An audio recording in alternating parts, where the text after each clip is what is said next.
Guys, स्वागत है आप सभी का ए टू जेड क्लासेज के एक और नए वीडियो में। और आज के इस वीडियो में हम सभी सीखेंगे कक्षा 10 के लिए एनसीईआरटी बुक से चैप्टर त्रिकोणमिति के बारे में। तो इससे संबंधित प्रश्नों को हम सभी सॉल्व करेंगे। तो आप सभी यदि क्लास 10 के स्टूडेंट हैं तो इस वीडियो को अंत तक जरूर देखें। तो देखिए, हम शुरू करें सबसे पहले त्रिकोणमिति का, और ये है क्लास 10 के लिए। तो यहाँ पे हमारा जो सबसे पहला पॉइंट है वो है कि ट्रिगोनोमेट्री ग्रीक शब्द ट्रीगोन और मेट्रॉन से लिया गया है, जिसका क्रमशः अर्थ होता है तीन भुजा और माप। यानी कि जो त्रिभुज के बारे में हम पढ़ते हैं और तीनों भुजाओं के माप के बारे में पढ़ते हैं, उसी तीनों शब्द से मिलके हमारा बना है ट्रिगोनोमेट्री। तो इसी के बारे में हम पढ़ेंगे। तो यहाँ पे सबसे पहले हमें जानना होता है कि समकोण त्रिभुज क्या होता है। तो इसका देखिए परिभाषा है कि वैसा त्रिभुज जिसका एक कोण समकोण यानी कि 90 डिग्री होता है, उसे हम समकोण त्रिभुज कहते हैं। सिंपल सा, जब भी आप समकोण त्रिभुज देखेंगे तो यहाँ पे जो एक कोण होगा ना वो 90 डिग्री होगा। 90 डिग्री का मतलब ये कि एक जो भुजा होगी वो बिल्कुल खड़ी होगी और एक जो भुजा होगी वो बिल्कुल पड़ी होगी, और इस प्रकार आपका बनता है कोण 90 डिग्री का, जिसे हम समकोण कहते हैं। और इस तरह जो ये त्रिभुज बन जाता है वो आपका बन जाता है समकोण त्रिभुज। तो इस तरह ये था समकोण त्रिभुज का डेफिनेशन। और आगे हमें सीखना होता है समकोण त्रिभुज में तीनों भुजाओं के बारे में, जैसे कि लंब हो गया, आधार हो गया और कर्ण। तो सबसे पहले हम जानेंगे कि लंब किसे कहेंगे, आधार किसे कहेंगे या फिर कर्ण किसे कहेंगे। तो मान लेते हैं कि ये हमारा त्रिभुज है जिसका नाम है ए बी और सी। अब ध्यान दीजिएगा यहाँ पे लंब, तो लंब किसे कहेंगे। तो यहाँ पे ना आपको कोण के सापेक्ष लंब और आधार तय किया जाता है, लेकिन कर्ण सिर्फ एक ही होता है। कर्ण वो भुजा होती है जो समकोण त्रिभुज की सबसे बड़ी भुजा होती है। तो यहाँ पे आप देख के भी पता कर सकते हैं कि यहाँ पे कर्ण कौन है। तो सबसे बड़ी भुजा कौन है, ये। और ये हमेशा समकोण के सामने वाली भुजा होती है। समकोण के सामने वाली भुजा क्या है, आपका कर्ण है। यानी कि यहाँ पे जो कर्ण है वो आपका क्या है, AC है। ठीक है। अब यहाँ पे लंब और आधार, तो ये आपका लंब हो सकता है, आधार भी हो सकता है, और उसी तरह ये भी लंबा हो सकता है और आधार भी हो सकता है।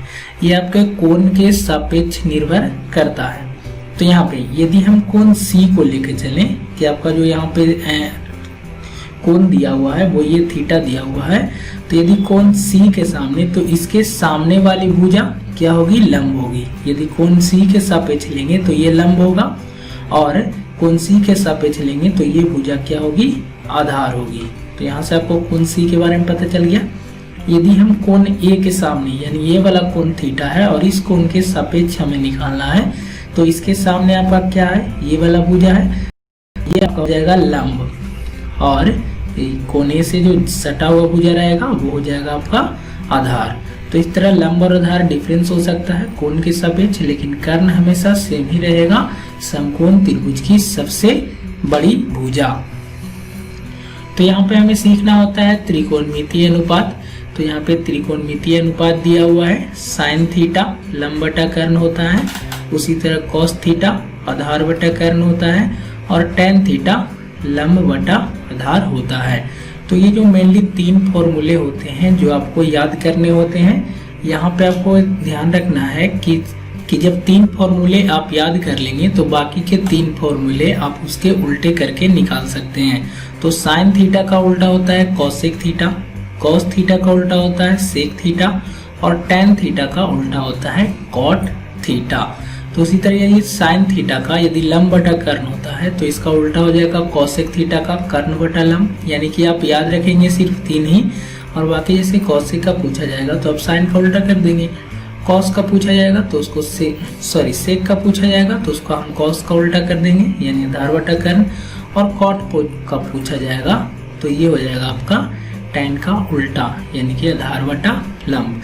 तो आपको ये तीन फॉर्मूले याद कर लेने हैं, और बाकी के ये तीन फॉर्मूले आप निकाल सकते हैं उल्टा करके आपको ये भी याद रखना है कि साइन का उल्टा क्या होता है, तो कॉसेक होता है, कॉस का उल्टा होता है सेक और टैन का उल्टा होता है कॉट।